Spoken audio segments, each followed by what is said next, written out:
Have you ever met someone who seemed born for something? A natural athlete, a brilliant artist, a gifted mathematician. But years later, they're doing something completely different and they're starting from scratch? Why does this happen? Why do so many people drift away from what they're good at and instead jump into something new?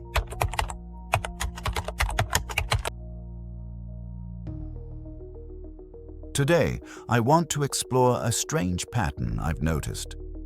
One that happens to beginners and experts alike.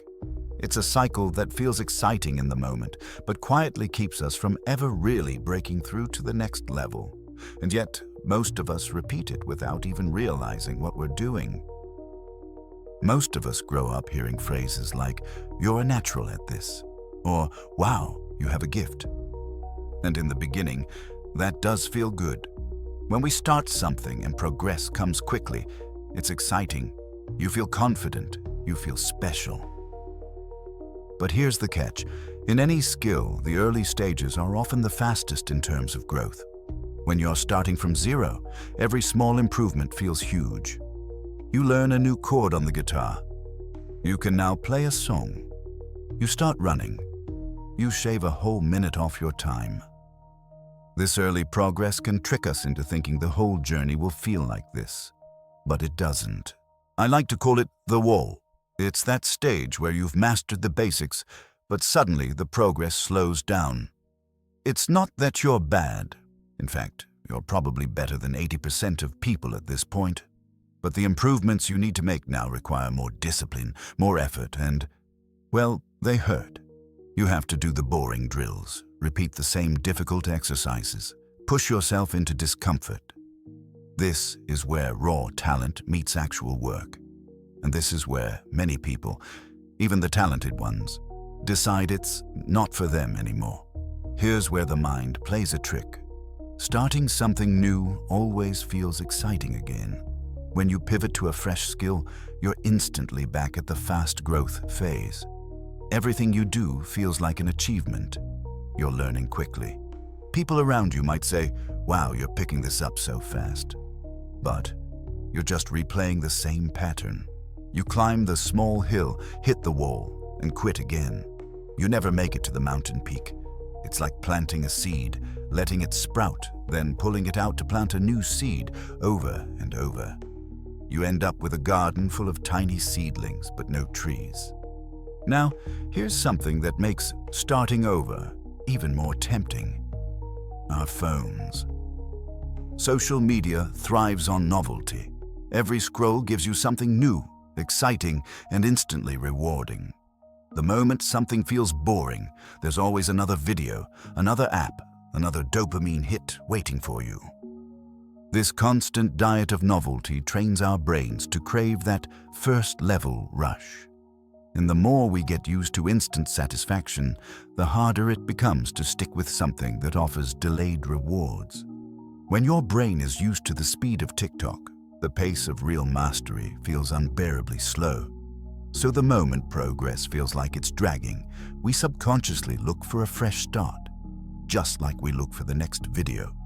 In other words, the same mental wiring that makes us addicted to scrolling also makes us addicted to switching pursuits. Another reason people drop what they're good at is because they confuse passion with permanent enjoyment. We're told to follow our passion, and we imagine that passion is a constant state of excitement. But in reality, passion often fades into routine, and that's normal. A professional athlete doesn't wake up every day excited to train for 5 hours. A world-class pianist doesn't always love practicing scales.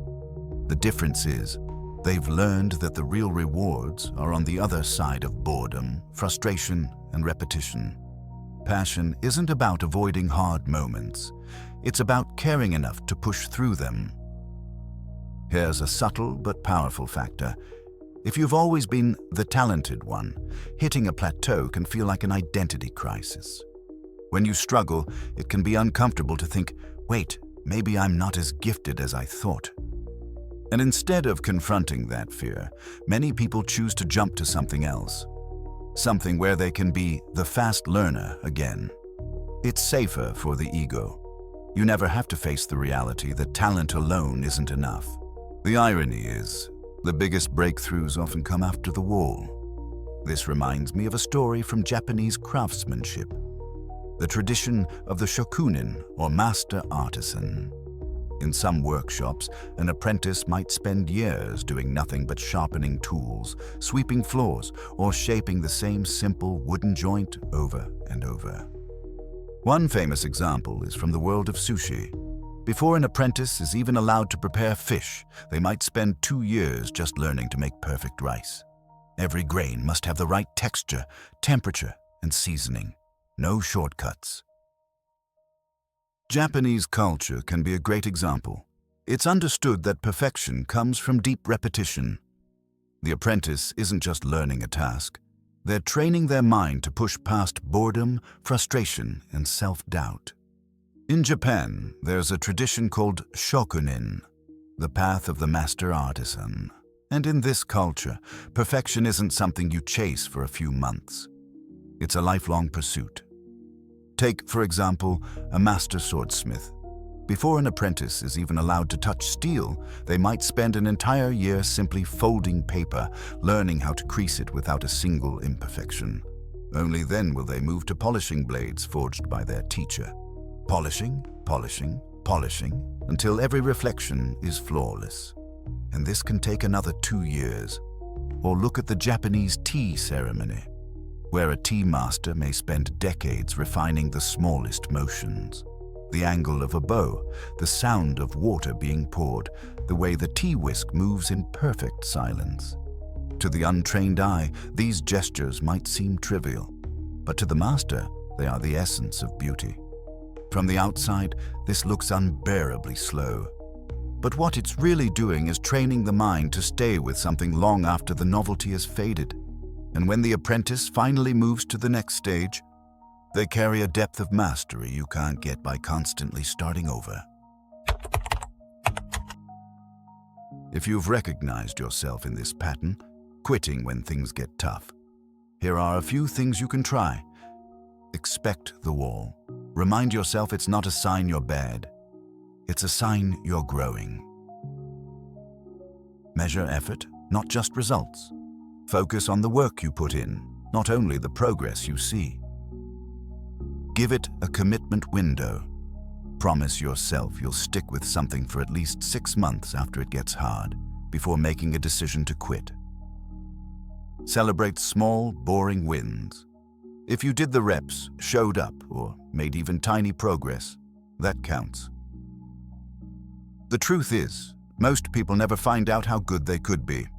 Not because they lacked talent, but because they didn't stick around long enough to see what's on the other side of difficulty. So, if you've been tempted to quit something you're good at, ask yourself, am I leaving because I've lost interest? Or because I've hit the wall and I'm afraid to push through? Because on the other side of that wall is a version of you that you haven't even met yet.